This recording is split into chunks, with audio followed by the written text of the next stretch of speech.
Now to our focus on the war in Ukraine, exactly 6 months to the day since the start of the Russian invasion. And now we welcome Pavlo Klimkin, the former Minister of Foreign Affairs of Ukraine, and he joins us live from Kyiv. Thank you so much for talking to us on this day.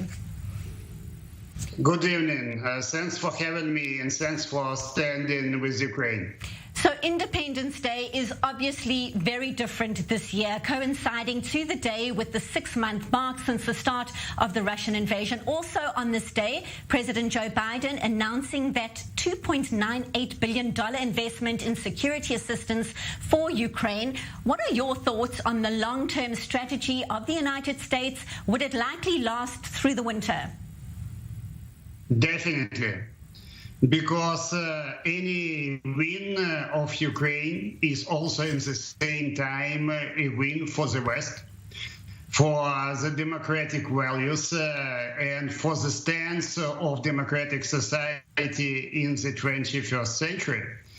Because I'm proud of Ukraine and my fellow Ukrainians. It's about freedom and it's about dignity.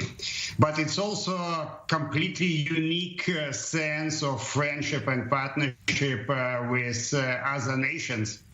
And of course, we want more. Of course, we emotionally believe a lot is coming too late, but it's completely different sense of partnership, but it's completely different sense of, so to say, collective West now fighting along with us.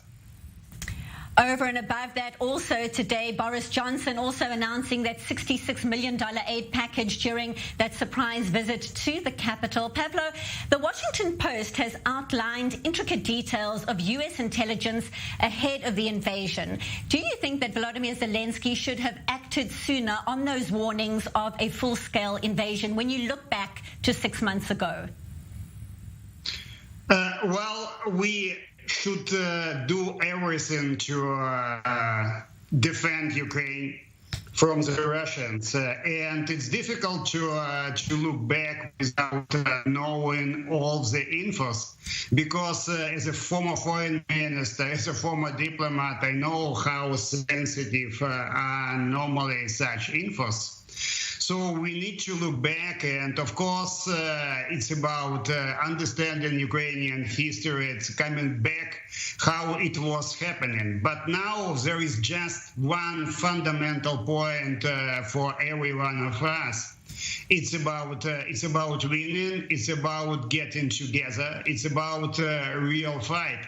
And especially it could be and it should be done only in partnership and friendship with our key allies. Of course, it's about US. Of course, it's about European nations. Of course, we would need more from Israel, because we share the same values. We share the Jewish Christian values.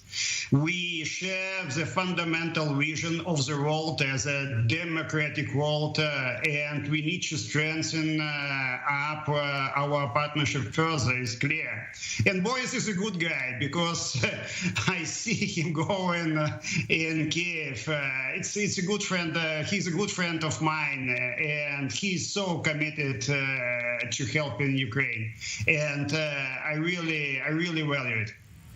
And looking forward, you mentioned Israel. As you know, the country did put its hat into the ring as a potential mediator in the early weeks of the invasion. We know that didn't work out. Who, in your view, is a viable mediator at this stage? Do you think there is a realistic chance that the parties would be able to reach some common ground, or is that well down the line still? I don't believe in any effective mediator at this stage, in the sense of managing the substance of possible negotiations. Of course, we could imagine logistical issues like where to meet, under what conditions to meet.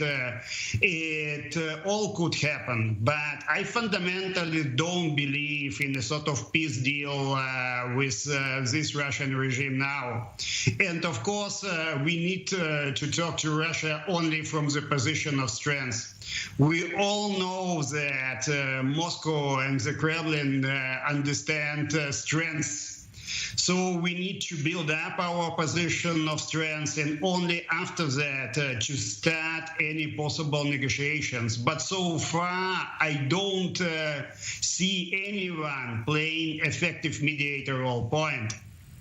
And what is your sense then of the impact of the sanctions so far from Europe? Russia has managed to bypass some of those measures with the help of some of its allies, including China and others. Do you think harsher measures are likely out of the West down the line, and are they needed right now? Yes, they're under discussions, including the full ban for the Russian tourists to enter the European Union, including the possible cap for Russian oil exports and a number of other issues. But let us be as straightforward as possible. Russia has considerable military potential. Russia is a nuclear power. Russia still can hold out economically. But under current sanctions, Russia is nowhere technologically. Russia is out of the 21st century. And fundamentally, there is no way how Russia keeps the Premier League stance using a sort of soccer terminology. Technology and the leadership on technology is something where Russia is simply in a free fall.